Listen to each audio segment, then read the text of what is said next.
Azioni, ma c'ho funghi e zucche all'arancia. Dove?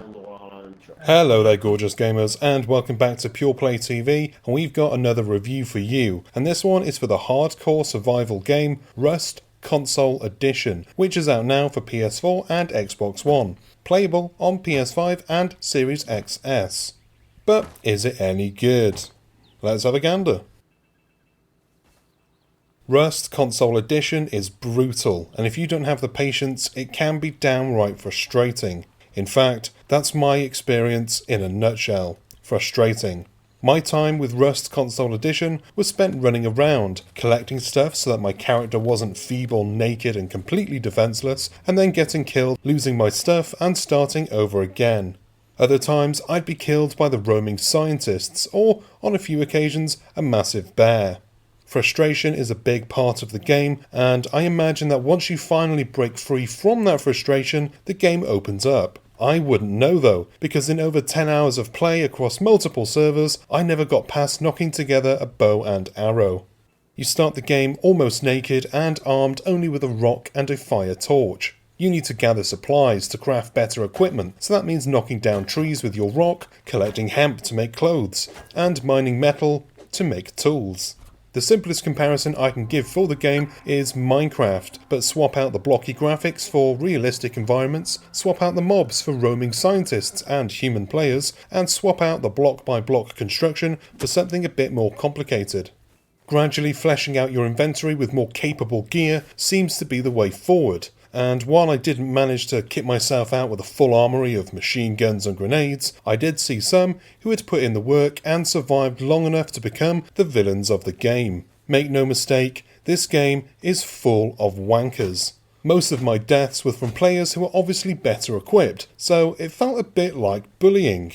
I came across a couple of Russian fellas. The game has voice chat that activates as you get close to other players, and while I didn't understand what they were saying, I knew not to stick around.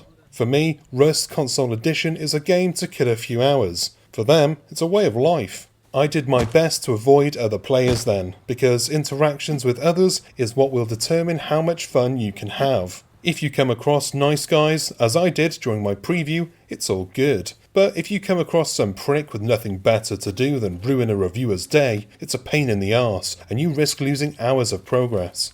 Building a base and putting a lock on the front door is a very popular option then, but not something I fully explored.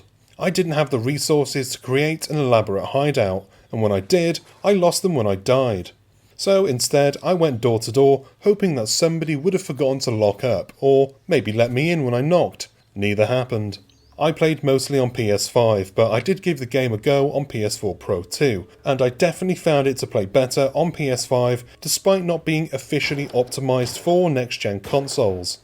On PS5, Rust feels much more responsive as it aims for that sweet 60 FPS refresh rate, while on PS4 it's variable and often judders around, even on PS4 Pro. This makes Rust on PS4 feel not so great, though even on PS5 the game doesn't feel all that great in the hand. The controls are fine for the most part, but there's definitely something up with the aiming.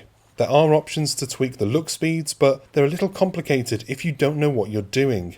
These are not options that console gamers normally have to worry about. Rust Console Edition is a hard game to review. My experience with the game may not be the same for you, but I imagine that for many it will be very similar. Like anything in life, there are winners and there are losers, and if you're not winning at Rust Console Edition, then you're a loser, whose only job is to populate the servers for the high-level players. And that's the end of this review. Thank you for watching, and I hope you enjoyed it and found it useful. If you did, do us a favour, go on down below, hit the like and subscribe buttons, and give the bell icon a nudge so that you're notified whenever we've got new stuff. Go to the description and you'll find our social media channels, website links, and our supporters page, where you can support the team if you can. I've been Chris, you've been gorgeous, and I'll see you on the next one. Until then, bye bye.